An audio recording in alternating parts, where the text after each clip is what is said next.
Komisi 2 masih menggelar rapat dengan KPU. Salah satu agenda Komisi 2 DPR meminta klarifikasi KPU terkait dugaan kecurangan verifikasi faktual. Dan untuk mengetahui informasi terkini sudah ada koresponden CNN Indonesia, Ausi Riondolu di gedung DPR MPR. Selamat malam, Rio. Bagaimana penjelasan KPU ke Komisi 2 DPR soal dugaan kecurangan verifikasi faktual sejumlah partai ini?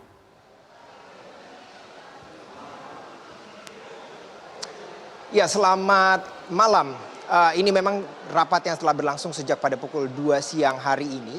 Ini memang tadinya diagendakan untuk membahas sejumlah polemik ataupun isu yang beredar di masyarakat terkait dengan profesionalitas KPU dalam menyelenggarakan pemilu 2024 yang akan datang. Khususnya bagi komisioner yang sebelum-sebelum ini mendapatkan isu bahwa adanya kecurangan ataupun manipulasi terkait dengan tahapan verifikasi faktual yang telah berlangsung untuk meloloskan 3 partai misalkan itu. Lalu kemudian adanya juga pernyataan publik yang dinilai tidak etis dan juga tidak profesional sebagai ketua KPU. Dan juga ada sejumlah polemik lain yang memang juga turut dibahas di dalam rapat Komisi 2 DPR bersama dengan forum tripartit hingga pada malam hari ini. Rapat hingga pada saat ini masih terus berlangsung. Tadi kami pantau sedang membahas poin-poin kesimpulan begitu, namun ada sedikit perdebatan terkait dengan pembahasan tentang sistem proporsional tertutup dan juga sistem proporsional terbuka terkait dengan pemilu legislatif 2024. Untuk membahasnya lebih lanjut, saya saat ini sudah bersama dengan salah satu anggota Komisi 2 DPR dari fraksi PAN yang pada hari ini, pada rapat kali ini, cukup memberikan kritik yang keras kepada Ketua KPU terkait dengan pernyataan publik yang diberikan oleh Ketua KPU Hashim Asyari. Selamat malam, Pak.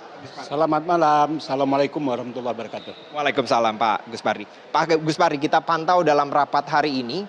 Ini rasanya dari rapat yang panjang, anggota Komisi 2 DPR mayoritas terlalu soft begitu. Kalau saya bahasakan terlalu soft ya, Pak. Karena dari laporan yang diberikan ataupun aduan yang diberikan oleh koalisi masyarakat sipil tadi pagi, sedikit sekali porsinya untuk dibahas begitu. Tadi Pak Gus Pardi sempat menyebutkan bahwa pernyataan pers yang diberikan oleh Ketua KPU terkait dengan dugaan pelecehan seksual yang dilakukan oleh Ketua KPU kepada salah satu ketua umum partai begitu, ini tadi sudah ditolak, tidak dilakukan oleh Pak Hashim Asyari. Tapi Bapak tadi menyampaikan itu, apa yang sebenarnya ingin disampaikan kepada Ketua KPU dalam hal ini? Ya, pertama, rapat pada siang sampai malam ini adalah rapat terpanjang dalam sejarah saya mengikuti rapat di Komisi 2. Dan juga adalah rapat yang dihadiri oleh hampir seluruh anggota. Berarti RDP pada hari ini adalah sesuatu yang sangat luar biasa karena banyak hal lontaran-lontaran yang disampaikan oleh KPU menimbulkan kegaduhan. Maka banyak ketua-ketua, kapoksi dan anggota sangat berminat untuk mengikuti rapat tentang sebagaimana yang diungkapkan tadi. Salah satu di antaranya adalah saya meminta kepada KPU untuk bekerja secara profesional sesuai dengan tugas, fungsi dan wewenang yang diatur oleh undang-undang. Jangan menjadi pengamat politik. Oleh karena itu, realitas kita lihat bahwa apa yang diungkapkan oleh Ketua KPU menimbulkan kegaduhan. Salah satu di antaranya adalah tentang bakal calon apakah presiden, wakil presiden, dan bakal calon bacalek. Beliau mengatakan ada statement yang dilontarkan. Oleh karena itu menurut emak saya ini adalah sesuatu yang kontraproduktif. Kenapa? Ranah tentang bakal calon itu tidak diatur oleh tahapan-tahapan pemilu.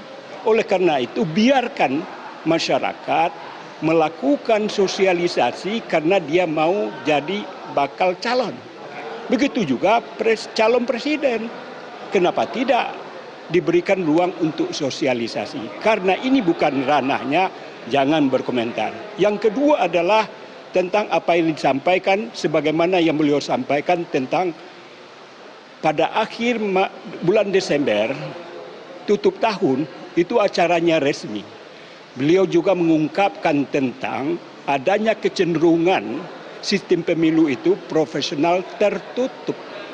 Ini juga menimbulkan kegaduhan sehingga 8 partai politik dan juga tadi siang kami fraksi-fraksi juga bersepakat menyatakan bahwa meminta kepada MK untuk melaksanakan sesuai dengan keputusannya yang pernah dilakukan pada tahun 2008.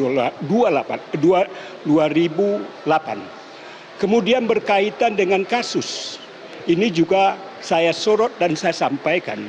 Sebelum pelaksanaan RDP dengan KPU, Bawaslu, DKPP, dan Menteri Dalam Negeri, ada elemen masyarakat juga menyampaikan aspirasinya terhadap dugaan-dugaan yang dilakukan oleh KPU, terutama berkaitan terhadap diskriminasi yang dilakukan oleh KPU Pusat ke kabupaten kota terhadap pelaksanaan daripada persoalan tentang verifikasi faktual.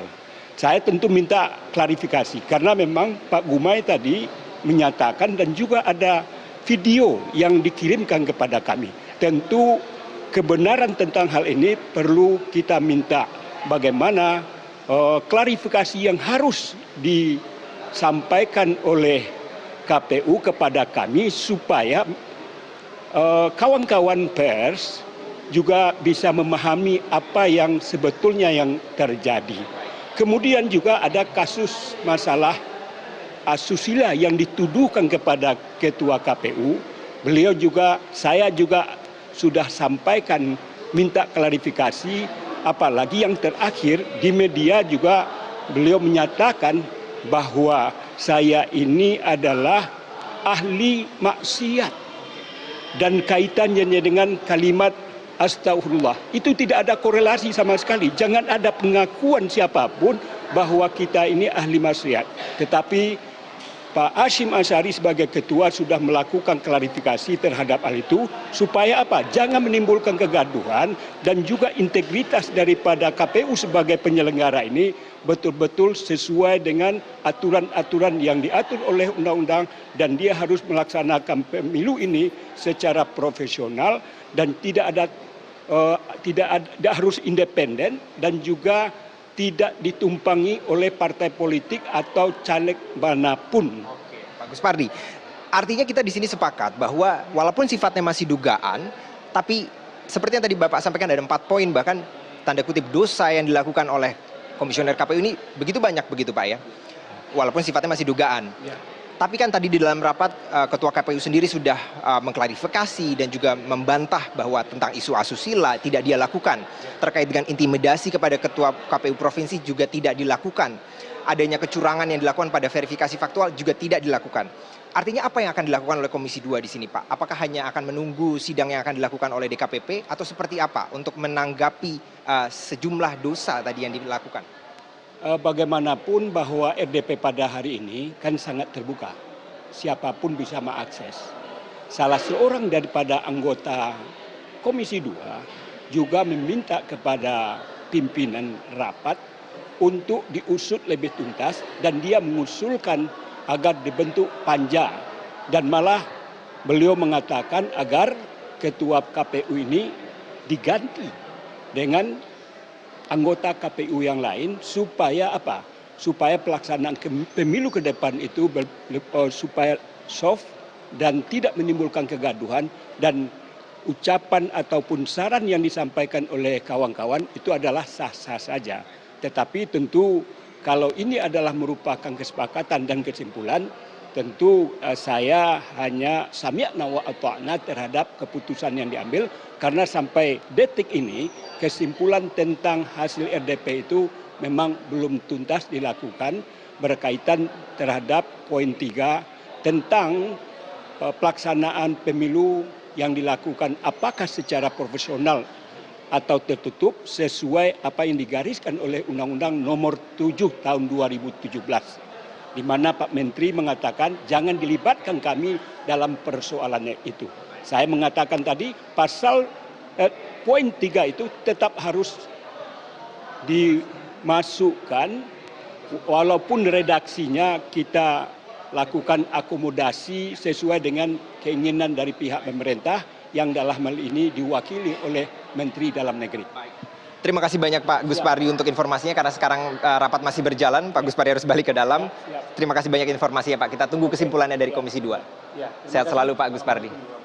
Berikut pernyataan dari anggota Komisi 2 DPR yang menyatakan bahwa hingga pada saat ini seluruh anggota Komisi 2 dari 9 fraksi belum menentukan tentang seperti apa nasib yang akan dijalani oleh Ketua KPU ataupun seluruh komisioner KPU karena tadi muncul ide bahwa Komisi 2 akan membentuk panja untuk membahas sejumlah kesalahan ataupun dugaan ataupun manipulasi kecurangan yang selama ini sudah tersebar yang dilakukan oleh komisioner KPU, dan dari hasil panja tersebut akan menjadi rekomendasi bagi DKPP untuk kemudian nantinya memberikan keputusan apakah Ketua KPU Hasyim Asyari akan digantikan, akan mundur dari posisinya sebagai ketua atau akan tetap di dalam posisinya sebagai Ketua KPU. Kita nantikan bagaimana dinamika yang akan berlangsung di dalam rapat. Tentunya saat ini masih terus berlangsung, dan seperti yang tadi saya katakan tadi bahwa hingga pada saat ini seluruh anggota Komisi 2 DPR masih membicarakan terkait dengan sikap apa yang akan diberikan oleh Komisi 2 DPR. Baik, terima kasih Ausirio Ndoru, koresponden CNN Indonesia melaporkan langsung dari gedung DPR MPR atas laporannya. Terima kasih.